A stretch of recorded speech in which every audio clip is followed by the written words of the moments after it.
My son Jacob came to me one evening and asked with a tremor in his voice that shattered my heart if I was a liar. He was 10, a decade of bedtime stories, of unwavering trust, of the absolute certainty that his mom was his rock, and all of it was suddenly thrown into question by one person. His teacher. She had branded him a fantasist in front of his entire fifth grade class, and when he explained why, I knew this wasn't just a simple misunderstanding. This was an attack on the truth, and I would not let it stand. You spend your life as a parent building a shield for your child, a fortress made of love and reassurance. You prepare for playground scuffles and monsters under the bed. You never budget for a full-scale war against an educator over a simple, verifiable fact. But there I was, a systems engineer who spends her days integrating complex robotic instruments for missions to other worlds, suddenly faced with a mission that felt far more critical: defending my son's reality. Jacob's world orbits the sun, but his heart is somewhere out past Jupiter. His bedroom isn't just a room, it's a mission control. One wall is dominated by a massive high-resolution photo of the Pillars of Creation Nebula. On his desk, a battered telescope is permanently aimed out the window, and his shelves are lined with books on orbital mechanics and astrophysics that would make a university student pause. He doesn't idolize athletes or movie stars. His heroes are the men and women in the clean rooms at the Jet Propulsion Laboratory, the ones in lab coats and hairnets who piece together the explorers we send into the void. This obsession is my doing, and I am unapologetically proud of it. For nearly 2 decades, I've worked at JPL in Pasadena, California. I'm not an astronaut, I'm not famous, I'm one of the thousands of problem solvers on the ground. My job is to make sure that a dozen incredibly complex scientific instruments, all built by different teams across the globe, can all talk to each other, share power, and function as a single, cohesive unit aboard a spacecraft destined for a moon of Jupiter. It's a job of immense detail and relentless logic, and I love seeing that same spark of curiosity, that same desire to understand how things work, burning so brightly in my son. Our dinner table is less for family gossip and more for mission briefings. We discuss the latest data from the Mars rovers or debate the best way to design a heat shield for atmospheric entry. He's proud of me, and that pride is the fuel that gets me through the longest days and the most challenging technical problems. That's why the silence that Tuesday evening was so alarming. He trudged in, his backpack hitting the floor with a defeated thud that echoed through the house. He mumbled a hello and vanished. At dinner, he just pushed his pizza around his plate, his eyes downcast. My usual questions about his day were met with one-word answers. The usual flood of inquiries about the Europa Clipper probe I was working on never came. Finally, after I gently prodded for the 3rd time, he looked up. His eyes were slick with tears he was fighting to contain. "Ms. Albright told everyone I was making things up, Mom," he whispered, the words so quiet I could barely hear them. A cold, heavy feeling settled in my stomach. "What are you talking about, sweetie? Who is Miss Albright?" He explained that it was their school's career day. Each student was supposed to give a short presentation on what they wanted to be when they grew up. When it was Jacob's turn, he had walked to the front of the room, his shoulders back, his face beaming. He'd announced with absolute conviction that he was going to be an aerospace engineer, just like his mom, who worked for NASA at JPL, building spacecraft that go to other planets. He had expected at the very least a polite nod. Instead, his teacher, Ms. Albright, had smiled a thin, tight smile, a smile that didn't reach her eyes. "Well, Jacob," she had said, her voice laced with a sickly sweet condescension, "that's a very imaginative story. But for career day, we need to focus on realistic goals. We don't want to tell stories just to get attention, do we?" I could feel my own hands clenching into fists under the dinner table. My son, my earnest, literal-minded son, had tried to argue. "But it's true. My mom really does work there. She works on the Europa Clipper," he'd pleaded, his voice cracking. But the teacher had only solidified her position. She shook her head slowly, as if dealing with a child who still believed in the tooth fairy. "I'm sure it feels very true to you, dear," she'd said, her sympathetic tone a far greater insult than yelling would have been. "But it's just not very likely, and honesty is the most important policy in my classroom. That was the signal. The other kids, seeing their teacher's disbelief, smelled blood in the water. The giggles started. Someone from the back shouted, "Yeah, Jacob, and my dad is Captain America!" The room erupted in laughter. My son, my brilliant boy who could explain the concept of a gravitational assist, was turned into a joke. He had stood there, his face burning with a shame so profound he could barely speak, and had been forced to retreat to his desk, defeated. A wave of pure, white-hot fury washed over me. It was the primal animal instinct of a mother protecting her young. But beneath it, a colder, more precise anger began to crystallize. This wasn't just an error in judgment. This was an abuse of authority. This was an educator who, steeped in her own cynical view of the world, chose to extinguish a child's excitement rather than entertain a reality that didn't fit her narrow expectations. She had publicly shamed him for being proud of his mother. And then came the question that broke me. Jacob looked at me, his face a mask of confusion and hurt, and asked, "Mom, you're not lying to me, are you? You really do work there?" In that instant, the floor dropped out from under my world. To have this woman's ignorance poison my own son's mind, to make him question the very bedrock of our family life, was a crime I could not forgive. I moved from my chair and knelt on the floor in front of him. I took his face in my hands. "Jacob, look at me. I am a senior systems integration engineer at the NASA Jet Propulsion Laboratory. That is the God's honest truth. Your teacher was wrong. The kids who laughed were wrong. And I swear to you, we are going to set the record straight." A furious email or a phone call to the principal felt insufficient. Ms. Albright's takedown of my son was a public performance. The correction, therefore, had to be equally public. It needed to be a demonstration so clear, so irrefutable, that it would be burned into the memory of everyone who witnessed it.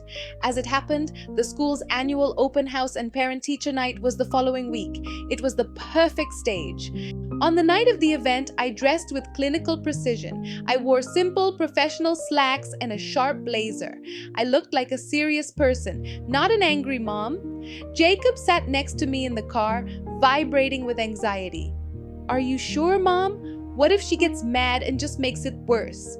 "Trust me, Jacob," I said, placing a steadying hand on his shoulder. "Tonight is not about anger, it's about evidence." The school hallways hummed with conversations, the air smelling of floor polish and crayons. We entered Jacob's classroom, and there she was, Ms. Albright, smiling and chatting with a group of parents, gesturing at the student artwork taped to the walls. She was a picture of professional warmth, completely oblivious to the quiet storm that was about to make landfall at her desk. I took a deep breath and waited, allowing the room to fill. I wanted an audience. When the classroom was bustling, I made my move. I walked toward her desk, Jacob a step behind me, his hand clutching the fabric of my jacket. I put on a polite, neutral expression. "Miss Albright?" I said, extending my hand.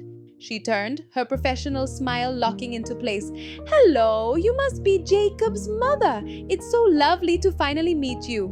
"The pleasure is all mine," I said, my handshake firm. "I've been looking forward to this."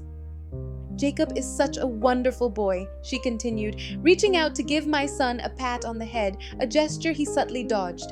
"He's so creative. He has a truly remarkable imagination." It was perfect. She had served me the opportunity on a silver platter. "Yes, he does," I replied, my voice calm and even. "He comes by it, honestly. A good imagination is a prerequisite for my job at the Jet Propulsion Laboratory." The 4 words "Jet Propulsion Laboratory" landed in the center of her cheerful chatter like a sonic boom. Her smile didn't just falter, it shattered. Her eyes widened, a flicker of sheer panic flashing across her face before she could suppress it. The blood drained from her cheeks, leaving her looking pale and stricken under the fluorescent lights. The parents she had been talking to fell silent, their heads turning to me, then back to her, sensing the tectonic shift in the room's atmosphere. She opened her mouth, then closed it. A strangled little laugh escaped her lips. "Oh my, what a fascinating coincidence." "It's not a coincidence, Miss Albright. It's my career. It's the same fact Jacob tried to share with his class last week before you called him a liar in front of all his friends." My voice was still quiet, but it had an edge that cut through the background noise of the room. More conversations around us tapered off. All eyes were on us now. Her face was a mess of crumbling composure.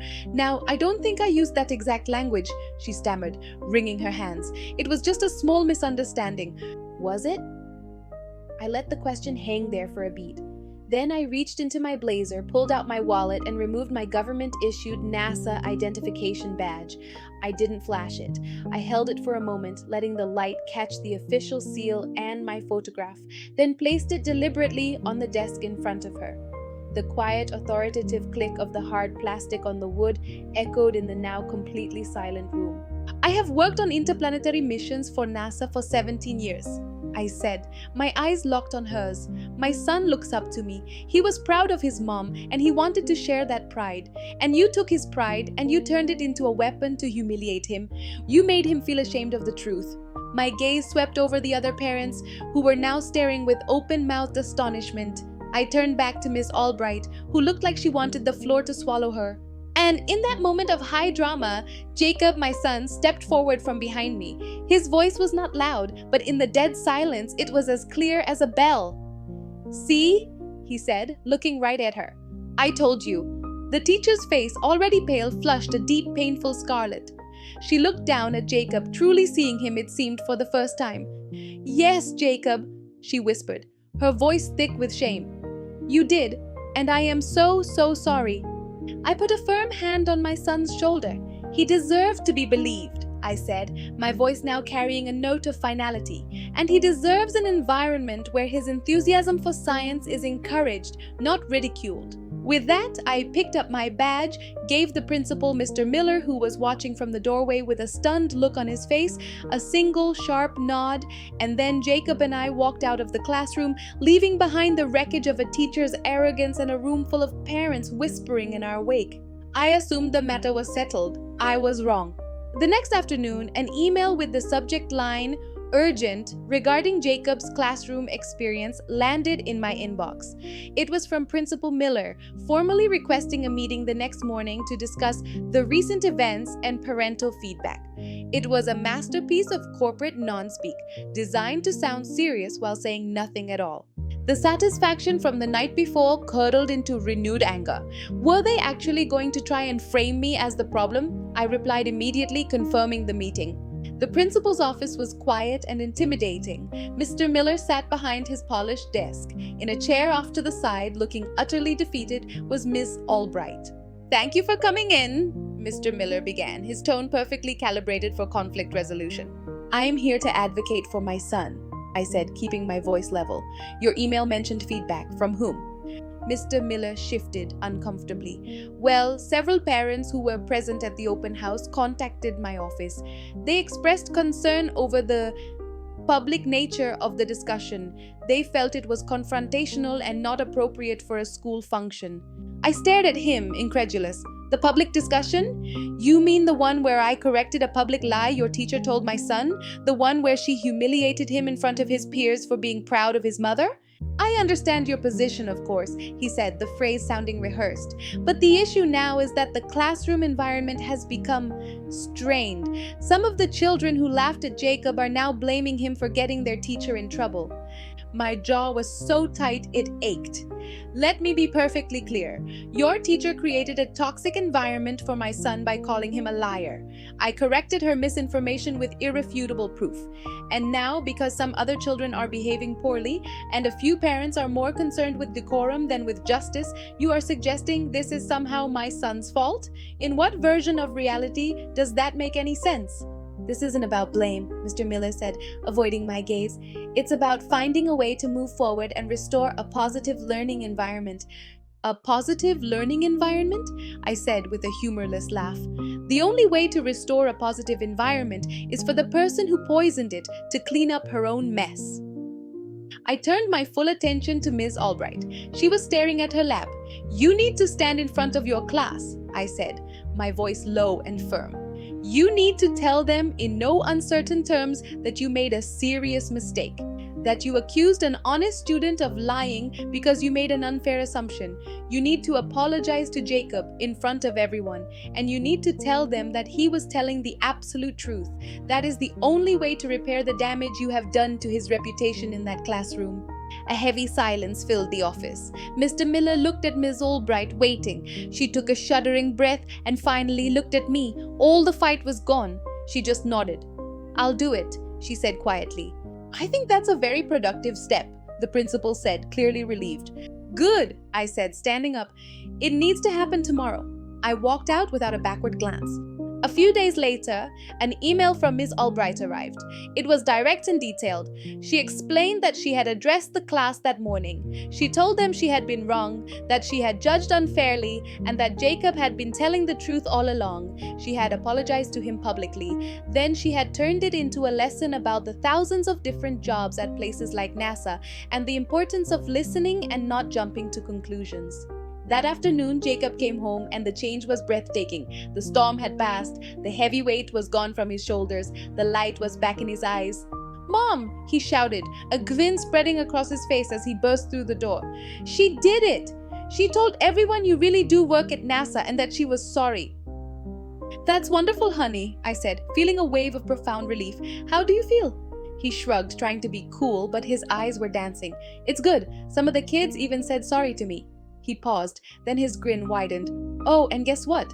You're kind of famous." I raised an eyebrow. He showed me his phone. A parent at the open house had recorded my conversation with Ms. Albright and posted it to a private Pasadena Moms Facebook group. It had exploded. The post was filled with hundreds of comments of overwhelming support for the JPL mom who stood up for her son. It was surreal. I shook my head and laughed, looking at my son, his confidence now fully restored, maybe even stronger than before. He looked back at me, his eyes full of admiration and love. "Yeah," he said, his voice ringing with a newfound certainty. "They all think you're pretty cool." The light in his eyes was back, brighter than any star he'd ever shown me on his charts, and I knew our mission was accomplished.